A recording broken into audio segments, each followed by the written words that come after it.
This is the Orico X50 80GB per second fanless M.2 NVMe enclosure, and for the price it's very impressive and basically just as fast as my M4 Max Studios internal SSD, which is why I've partnered with Orico to show you the benefits of Thunderbolt 5 SSD enclosures and the speeds you can achieve versus Thunderbolt 4 or even in some cases your internal SSD. And that's especially if you use a Mac, because we all know that Apple's SSD upgrades come at a premium, even before this whole AI boom with RAM and storage shortage. So there's now even more of a reason to use an external SSD for your projects. And with Thunderbolt 5 you get virtually the same speeds as your internal SSD, or sometimes even faster like in my case. So it's not going to slow you down like it would using regular SSDs like the Samsung T9 or even the Crucial X9 Pro. And the thing that most people don't realize is that even though SSDs are a lot faster than the old SATA drives that we all used to have, not all SSDs are made equal. And in fact you usually get the fastest speeds when you purchase the NVMe sticks yourself and pair it with a compatible enclosure. And even with that, most enclosures are usually 10 or 20 gigabit per second, which by the way, Apple doesn't even support 20 gigabit per second speeds because it's Gen 2x2, so you'll only be capped at 10 gigabit per second. But with the X50 at 80 gigabit per second, you're getting read speeds of up to 6,000 megabytes per second. And I've done the test to confirm this, which you've seen a bit. And not only that, but it does it all without making a single noise because there is no fan. It just uses a robust aluminum build with a hydrogel thermal film to dissipate the heat. I don't have a thermal camera to show you, but I can tell you that this thing doesn't even get that warm to the touch when in use. And it's summer now, so it gets really hot. And for example, this is my Thunderbolt 4 SSD enclosure that I was using before. And like, look at the size difference with that. I was expecting the X50 to be a lot bigger and heavier, but actually it's 26% lighter than my Thunderbolt 4 drive. Like, this thing is really bulky and chunky, like it's a hunk of aluminum, and it does a great job dissipating heat, but it comes at a price where I can't even travel with this thing. Whereas with the X50, it's very small, lightweight, portable, so I can pop it in my camera bag and travel with it with no issues and know that I'm getting the faster speeds even when I'm not at my desk. And you'll also see with the speed test that the X50 is about 78% faster. That's a significant difference if you're transferring really large files very often. Alright, so now let's hop onto my computer and get into the speed test. The NVMe stick that I'm using for both the X50 and the Thunderbolt 4 enclosure is the same Western Digital Black SN850X 2TB drive. So it'll be the same conditions for both, and I'll also be using the same 80 gigabit per second USB-C cable that came with the X50. Now before we get into the numbers, it's worth mentioning that to actually hit these kind of speeds with the X50, your device needs to support Thunderbolt 5. So if you're on an M4 Pro or above, or a recent high-end Windows laptop, you're good. But if you're an M4 or older, or even the base M5, you'll be capped at Thunderbolt 4 speeds. Now onto the speed test. I ran a regular synthetic disk speed test with the Blackmagic app, comparing the X50 to both my Thunderbolt 4 enclosure and my Mac Studios internal SSD. I also ran more of a real-world test, exporting my previous long-form video to the Mac Studios internal SSD and then to the X50 and Thunderbolt 4 enclosure. And let's just say the results really surprised me, but I ran them multiple times just to be sure. On the speed test, the X50 was consistently hitting 5,800 megabyte per second read and 5,030 megabyte per second write, which was very impressive considering that the Mac Studios own internal storage was reading and writing around 5,150 megabyte per second and 5,470 megabyte per second respectively.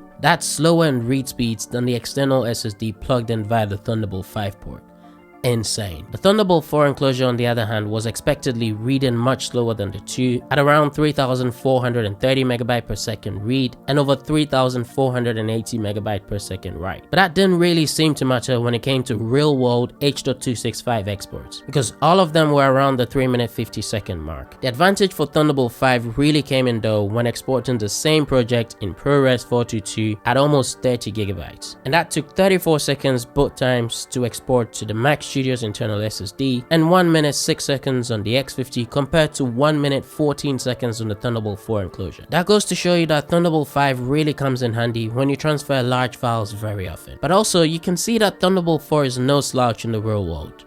So there you have it, and honestly the numbers speak for themselves, which when you think about it is kind of insane for an external drive. And the fact that it does it all silently in a smaller and lighter package than my old Thunderbolt 4 enclosure, for me it's a no-brainer upgrade. And even if your device doesn't support Thunderbolt 5, it's a good way to future-proof your setup since it won't break the bank. Now, if you're still on Thunderbolt 4, your existing setup is not slow by any means. 3400 megabyte is still very capable for most workflows. But if you're doing heavy video work, large file transfers, or you're just the kind of person who wants the best external storage experience possible, Thunderbolt 5 is genuinely worth it. And if you're one of those people still using a Samsung T9 or a Crucial X9 Pro, I hope this video has shown you that there's a much better way to do this. The link to the X50 will be down in the description if you want to grab one. It'll be an affiliate link, so I'll earn a small commission and you'll be supporting the channel at no extra cost to you. And if you've got any questions about the setup or the workflow, drop them in the comments. I read all of them. And if you found this video useful, a like and a sub to the channel genuinely helps more than you think, and I'll see you in the next one. Ciao.